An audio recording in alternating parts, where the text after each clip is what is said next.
Hey everybody, welcome to another episode of Vinyl Fetish. Um, it's me.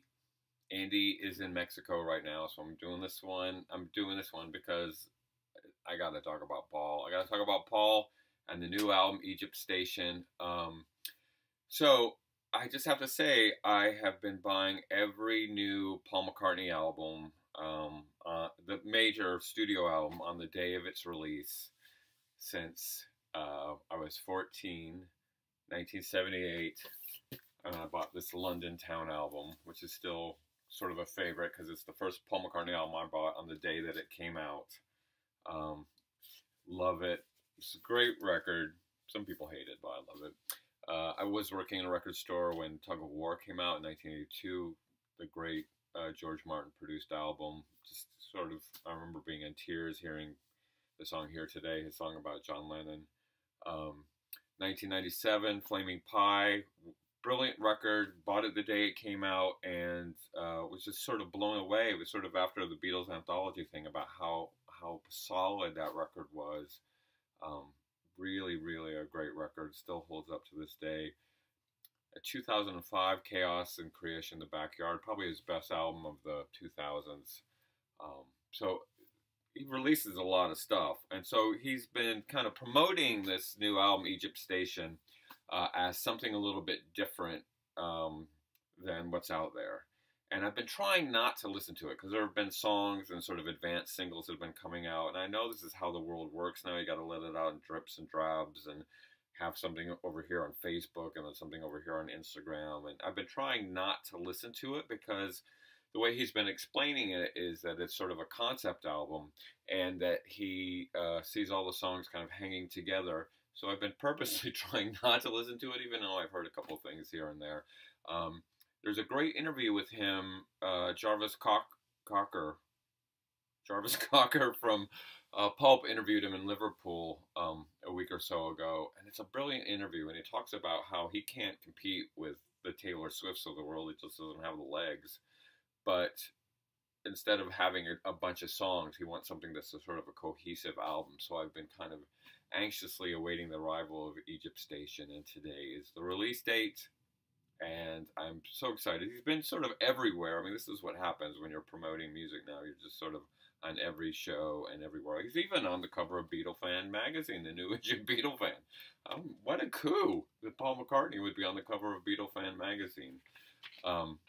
So there's been all this build up to this, and it can be kind of overwhelming. So I just try to shut down a lot. Other than the Jarvis Cocker interview, I try to shut down a lot of the hysteria around it because I want to listen to it as an album, as a work of art, as a complete beginning to end, instead of bits and pieces here. And so what I wanted to do today is take it fresh from the record store and give it a listen and then tell you what I think as someone who's a lifelong Beatle fan. I mean, I've got a whole history someday we'll get into, including at one point when I was going to school in London, I snuck into Paul McCartney's backyard. 1982. I'm sorry, Paul. I'm sorry. And this is, 2 years after a fan killed John Lennon, and then, a crazy fan stabs George Harrison in 1999. I mean, I understand this issue. I also understand she came in through the bathroom window. Sometimes things like this can become songs. I was hanging out in front of Paul McCartney's house, met a fellow fan from Sweden. We decided to first climb over the wall and steal a hefty bag full of his garbage, which is very interesting. Some good stuff on that. And then just walk into Paul's backyard and hang out for a little bit. And I feel bad about that, but also, it was Paul's backyard. It's where the Beatles did some really great photos and a lot of songs were written. And so, anyway, that's my caveat to say that I'm a huge lifelong fan. I was born February of '64 when the Beatles were invading America. I am Beatlemania. So this is a big deal to have a new Paul McCartney album, and today's the release date. Are you ready? It is. It's on CD. The vinyl somehow was delayed. I went to Music Millennium. I went to Everyday Music. The vinyl is delayed. So let's see what this CD package at least looks like. This might not be as satisfying as the vinyl, but Paul is pretty good on his packaging. And I'm doing this, trying not to destroy it. It's not the same as unwrapping an album, Paulie. I've got a little sticker there that I'll probably save.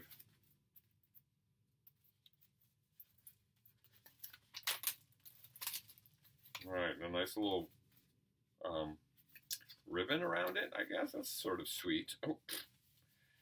And, oh, it opens up. Oh, it opens up. It opens up multiple ways. Wow, look at this. So, looks like the lyrics to the songs. Oh, this is a nice little package, Paul. And I know this is his artwork. Look at that. It reminds me of George Harrison's Gone Troppo album for some reason.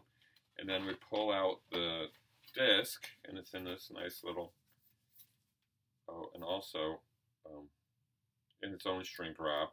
Somebody's making a lot of money in the shrink wrap industry, Mr. Paul. It's a great little package.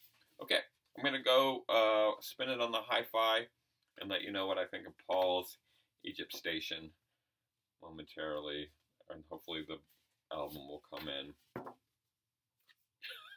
Let me talk about the CD. Let me give you my quick take on the CD, and then when the vinyl comes in, I'll do a little Paul on vinyl thing. Hopefully a little bit later this week, because I think it'll sound great on vinyl. So let me give you my first impressions first of Egypt Station. Paul is 76 years old, so there is some of this is where I am in my life kind of themes. In a way, it reminded me of Double Fantasy. When Double Fantasy came out in 1980, John really wanted to kind of say, hey, I'm back, and I'm a 40-year-old man with a kid. This is what my life is like now, kind of like a snapshot.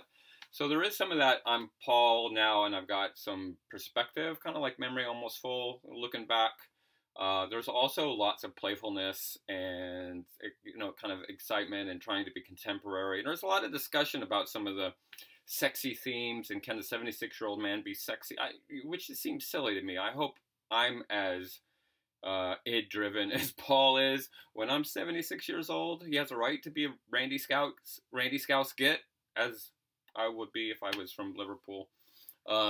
So I think some of that is just bigotry. Like, old people aren't allowed to be sexual.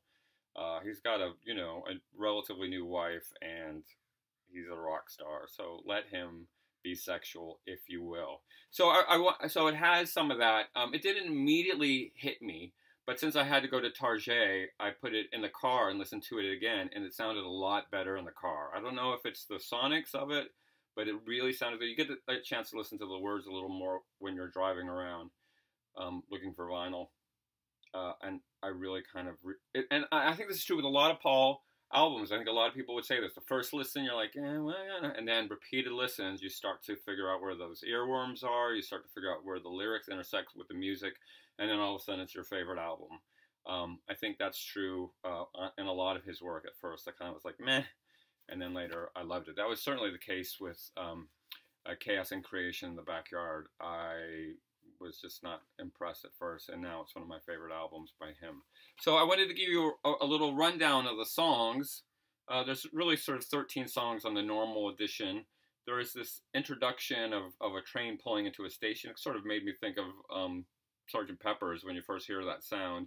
And it's supposedly a concept record. I don't really know what the concept is, unless the idea is that each song is a stop in a different station. It doesn't really hang together that well.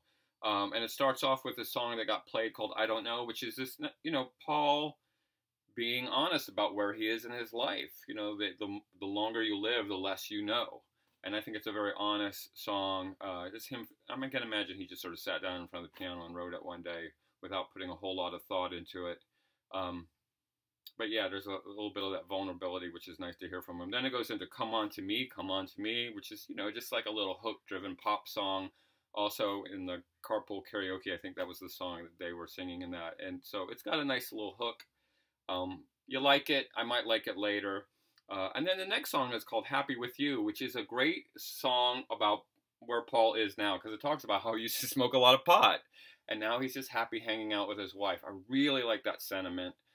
It's a simple song, but I think it's got a kind of a universal message about all the stuff that we're going out for to make us happy, but really what makes us happy is what's right at home and hanging out with the people that we love. I mean, maybe I just identify with this song because I would rather hang out with my wife than smoke pot any day. Um, we interrupt this regularly scheduled review to bring you another review. There's a song I forgot while I was going through it, which is Who Cares? And it's a song that is probably about Trump followers because it's who cares what the idiots do, who cares what the idiots say. It's a really enjoyable song. I'm sorry I forgot it in the larger review. Some great guitar playing. There's some really great Paul McCartney guitar playing on this record, which is one of the tastier parts of this record that I think I'm going to remember to love when I listen to it later. So, who cares? That's a really nice one. And then the next song is Fuh You. Now, I have to say a little bit about this song. The album in general was produced by Craig Kirsten, who's sort of most famous for producing Adele, these big sweeping pop records. And I think there'll be a lot of debate about, is this record overproduced? Does it bury too much of who Paul is? I think it's probably pretty good. The pianos sound a little weird on it, but they sounded better in the car. But this is the one song that's not produced by Kirsten. It's produced by Ryan Tedder, who also produced Adele and Beyonce and One Direction and, you know, a lot of pop things. And he co-wrote the song, and it's very au courant. It sounds like a lot of stuff that's on the radio. I don't care that it's sexual. I think the Fuh You thing is not as much. Some Beatle fans might think it's a nod to the King of Fuh, which was an Apple record that George Harrison produced. I think he was just listening to Kendrick Lamar, because Kendrick Lamar used that Fuh You line on To Pimp a Butterfly. It sounded better when he did this on the White Album, as Why Don't We Do It in the Road, or Hi, Hi, Hi, or any of his other sort of sexual theme songs. But I think even though I'm just sort of like, oh God, this sounds like so much crap on the radio. If this album had come out 4 months ago, this probably would have been a huge summer song on the radio if you can play these songs on the radio. Maybe not in Mississippi, but certainly in New York City and Portland, Oregon. So yeah, Fuh You. And I imagine there's going to be some fans that are kind of annoyed by that want to play Paul records at home and no, just worry they can't. The next song is called Confidante. It's sort of a love song to a guitar. It's kind of hokey. It's a little bit hokey, and it's weird because there's this acoustic guitar solo in the middle of it. It goes off on this melodic guitar bit, and I'm like, what? Is that another Paul song that he's playing in? And I was just listening to it one more time, and I realized it's Joni Mitchell, Both Sides Now. I don't know if she's getting songwriting credits for it, but he does this riff that it's such a ripoff. I'm like paging George Harrison, my sweet Lord, we've been through this before, but there's a little bit of a Joni Mitchell tribute or ripoff. Everything is stolen. Then there's a song called People Want Peace. I think everybody wants Paul to be topical right now, and it's very broad and general, and could have easily fit on Pipes of Peace. I don't think it's that great of a record. I think Peace in the Neighborhood was a much better song. Hand in Hand is a nice little piano ballad. Paul sitting there.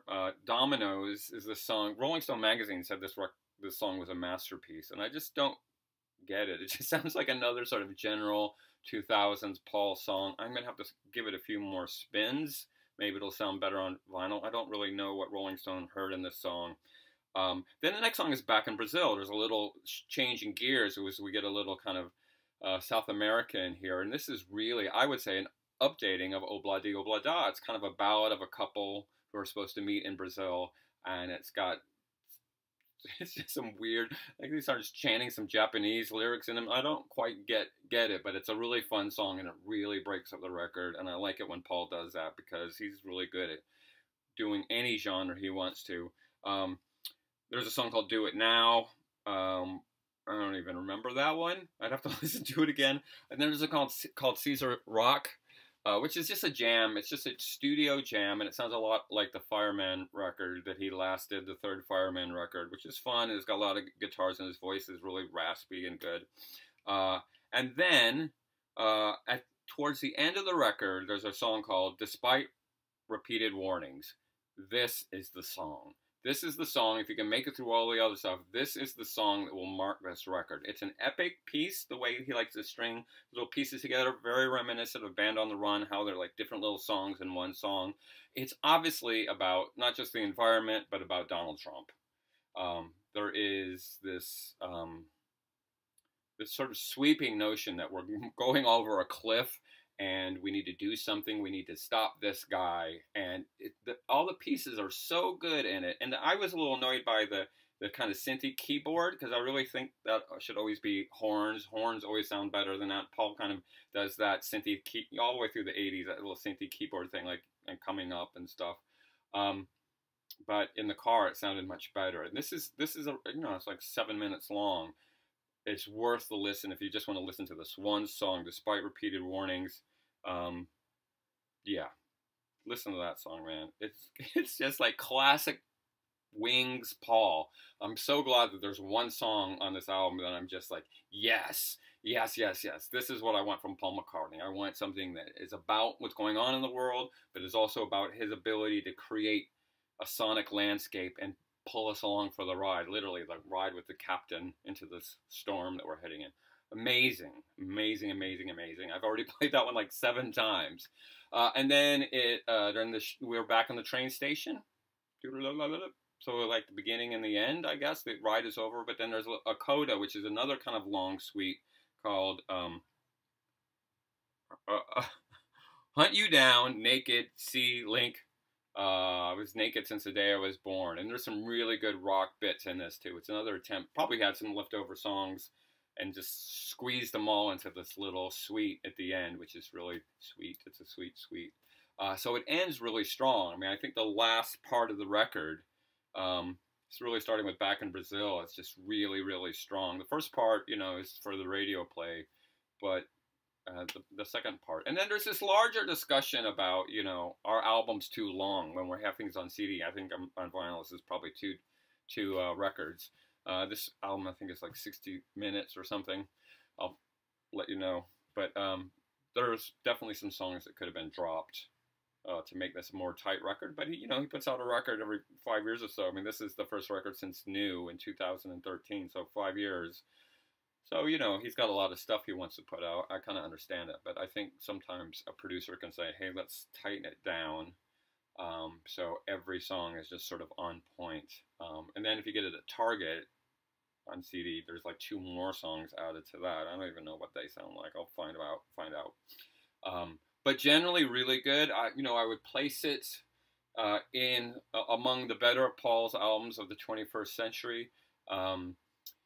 Not as powerful as Chaos and Creation in the Backyard. There's no Jenny Wren on it, but really good listening, and I think it's something that will sound good in the car, sound good on road trips, and will be a good statement about where Paul is now. And I'm sure, you know, he's hitting the road, so we'll see which one of these he's playing. I'm sure it's going to be Fuh You, because what a crowd pleaser, right? Everybody wants to sing that to their baby children. So there you go. That's my quick, immediate take on it. Paul, Egypt Station. I'm just glad to have anything from you. There's so many people who I wish would record. Can we get Bob Dylan to put out a record of him singing his own songs, please? Enough with the Sinatra covers. But yeah, thank you, Paul. Thank you. Sorry about sneaking into your backyard in 1982. I sincerely apologize for that. But I appreciate you sharing your musical talent with us. And so I'll do, so let me know what you think if you're listening to it. I'd say 3.5 out of 5 stars in the pantheon of Paul McCartney. Great to horrific. You know, over here is Band on the Run, and over here is Press. Sorry, Press. Let me know what you think, and then when it comes out on vinyl, I'll do a little Paul on vinyl thing, just so we can kind of see what's in the vinyl edition. Right on. Love you. Peace and love. Subscribe. Andy will be home soon. Yay. And rock on, Paul. And instead of fuck you, I want to say, huh you. I want to huh you.